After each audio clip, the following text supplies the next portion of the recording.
you know that we have come to the point of our really being here this evening, and that is to honor with the Norman Cousins Global Governance Award, Walter Cronkite. We are proud to present to you this amethyst geode, and I hope all of you will take the opportunity at the conclusion of the program to come up and examine it. We're not worrying about anybody carrying it off.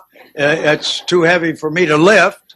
But it illustrates a very important lesson. The crystals of a geode are formed within another rock that serves as the foundation for their fragile beauty. The rock provides the structure necessary for the crystals to grow. And in similar fashion, world government is the structure necessary for global justice. You, sir,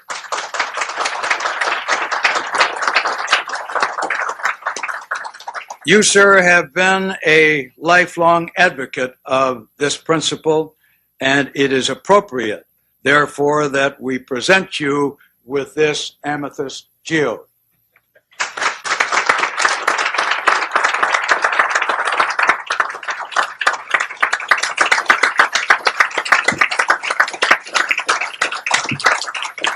Thank you very much, Mr. President.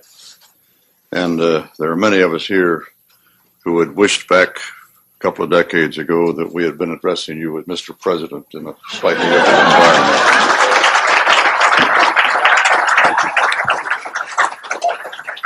And thank you, Mrs. Annan, for those lovely words you spoke. I will treasure them. And I'm greatly honored, quite obviously, by the Norman Cousins Global Governance Award.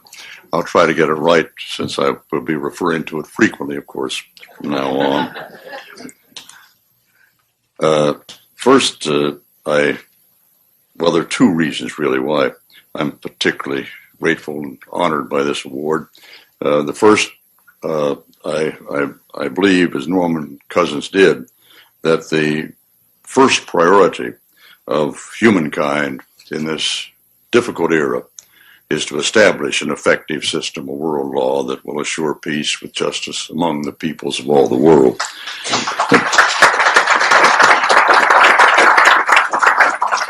But second, I feel rather sentimental about this award and this organization, because half a century ago, Norman Cousins offered me a job as the spokesman and the Washington lobbyist for the really nascent organization called World Federalist. I was honored. He and Oscar Hammerstein met me in the Waldorf and twisted my arm quite vigorously, get me to take the job, to take the place of Ted Waller, who was the first lobbyist and a noted supporter of the World Federalist movement.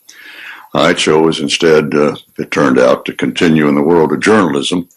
For many years, I did my best to report on the issues of the day with as much fairness as I possibly could, in objective a manner as possible to achieve.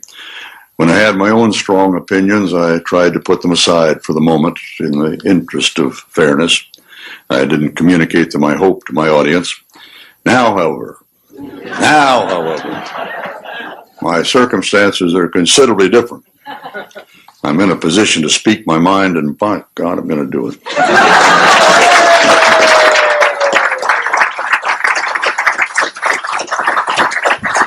You know, those of us who are living today can truly influence the future of civilization.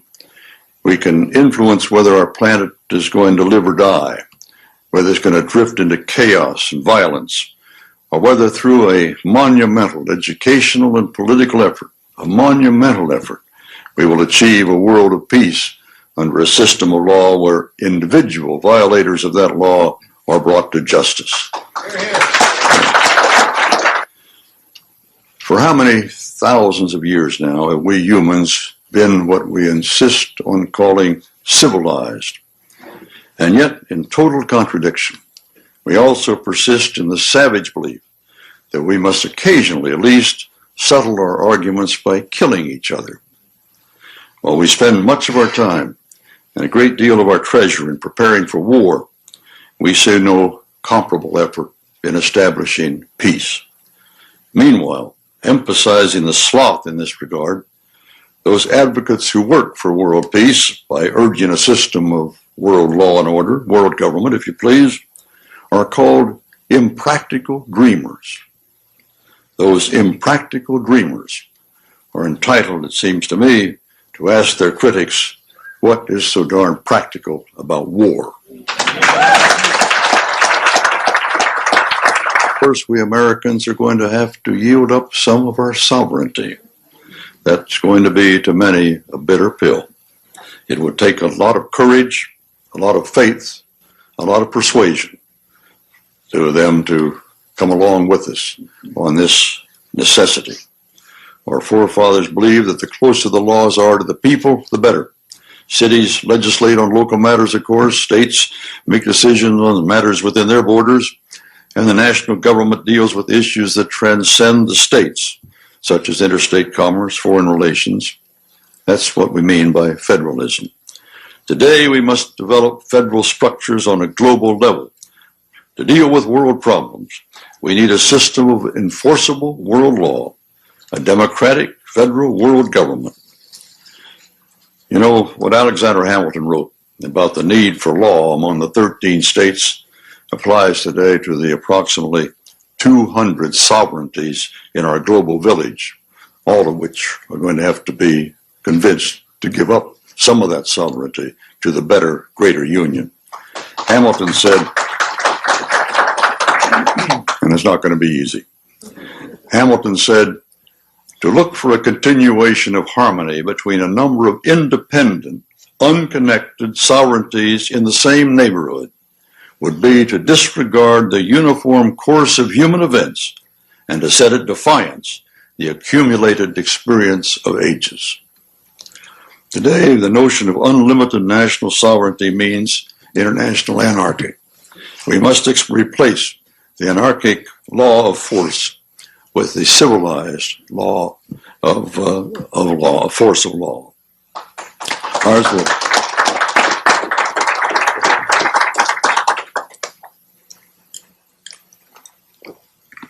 That's water. You know, Churchill used to say, nearly every speech, at some point he'd reach for a little glass, he'd take a sip, and he'd say, that's water, you know, water. Except he lied.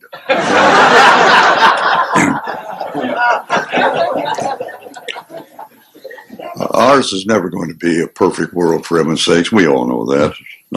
There can't be a world without some disagreement, probably occasional violence. But it will be a world where the overwhelming majority of national leaders will consistently abide by the rule of world law, if we have our way and can sell our program.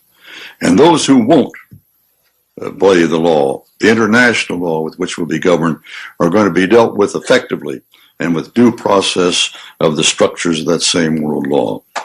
We're never going to have a city without crime. But we certainly would never want to live in a city without law, a law to deal with the criminals who are always among us. Not here this evening, you understand. The three suggestions with which I've been furnished for immediate action that would move us in the direction firmly in the American tradition of law and democracy are these. First, keep our promises, for heaven's sakes. Keep our promises. We helped create the United Nations, of course. We helped develop the UN assessment formula by which it is financed.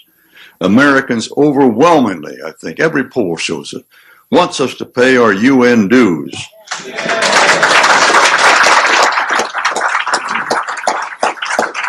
Wants us to pay them with none of these crippling limitations that we, with our arrogance, seem to want to impose. We owe it to the world. In fact, we owe it not only to the world, we owe it as well to our national self-esteem. How embarrassing it is to go among the peoples of the world knowing what they know, about our niggardliness. Please get that word right if anybody quotes me at the United Nations. And second, ratify the treaty. Ratify several treaties. Ratify the treaty, for goodness sakes, to ban landmines. Why can't we understand? Our representatives worked hard and long to get the Law of the Sea Treaty, and we haven't ratified it even. Selfish interests that dictate, not the national interest or the international interest. The comprehensive, these are other treaties we haven't ratified. The Comprehensive Nuclear Test Ban treaties, you know. A treaty with the catchy phrase, catchy title, the Convention to Eliminate All Forms of Discrimination Against Women.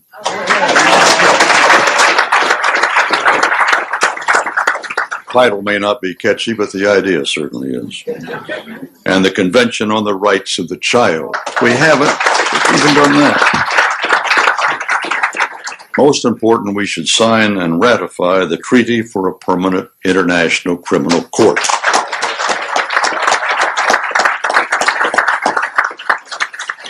That is now at the core of the World Federalist Movement's drive. That court will enable the world to hold individuals accountable for their crimes against humanity. And the third point, just consider, if you will, after 55 years, the possibility of a more representative and democratic system of decision-making at the UN. This should include both revision of the veto in the Security Council and adoption of a weighted voting system in the General Assembly.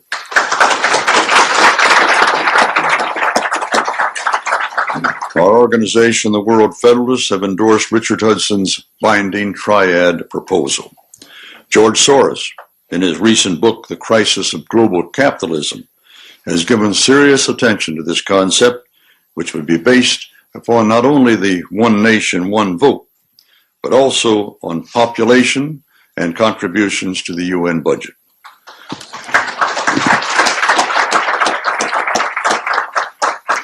Resolutions adopted by majorities in each of these three areas would then be binding, enforceable law. Within the powers given it in the Charter, the UN could then deal with matters of reliable financing, a standing UN peace force, development, the environment, and, of course, human rights. Some of you may ask, although I think most of you know the answer, why the Senate is not ratifying these important treaties and why the Congress is not even paying our UN dues. Even as with the American rejection so many years ago now of the League of Nations after World War I, our failure to live up to our obligations to the United Nations is led by a handful of willful senators who choose to pursue their narrow, selfish political objectives at the cost of our nation's conscience. They pander to and are supported by the Christian Coalition and the rest of the religious right wing. Their leader, Pat Robertson, has written in a book a few years ago that we should have a world government, but only when the Messiah arrives.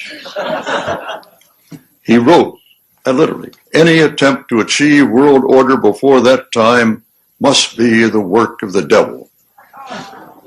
Well, join me. I'm glad to sit here at the right hand of Satan. The only way we can do it is to organize a strong educational counteroffensive, stretching from the most publicly visible people in all fields to the humblest individuals in each of our communities. That's the vision and the program of the World Federalist Association. It begins with education and it ends with success and hope.